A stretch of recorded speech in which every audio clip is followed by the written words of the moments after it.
السلام علیکم داملای خوب و مهربان. داملای عزیز، از شما و از همه داملاها بخشش میخواهم و سوالی دارم و التماس این را خوانید، زیرا جوابش برای چندین نفر لازم است و مورد بحث قرار دارد.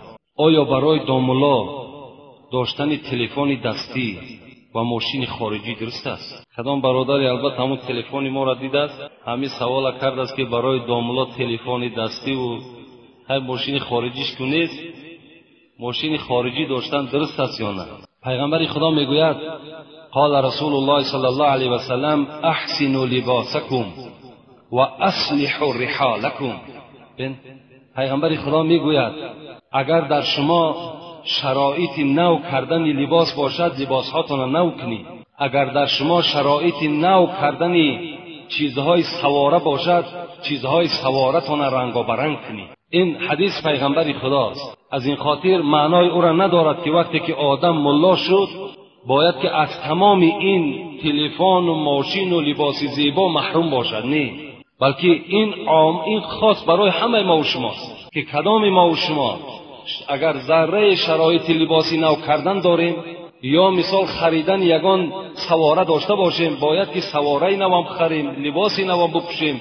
اینا یگان جای عیب و جای گناهش نیست. برای همین این عقیده که باید که مثال داملا از اینها محروم باشد، اینا عقیده های غلط هستند. اگر مثال برای داملا که جایز نباشد، برای شما هم جایز نیست. داملا مثال خاصه یگان جنسش از یگان آتش و از یگان مثال بگیم از یگان ماده دیگر نیست، اینم انسان هستند. برای همین آن چیزایی که در دورهای پیغمبر بودن اونها را در این زمانه ما و شما استفاده کردن ندارد، شرایطش نیست، معنی ندارد. در دورهای پیغمبر خدا میگوید یعنی چنان شخصانی بودن که همین پوستک هایی که ما و شما در زیر پا میپرتویم همین ها لباسشان بود. یعنی کدام شما همون پوشیده میتوانید؟ نمیتوانید. در دورهای حتی پیغمبر خدا اسب داشتن، همون روز بهترین چیزی سواره اسب بود.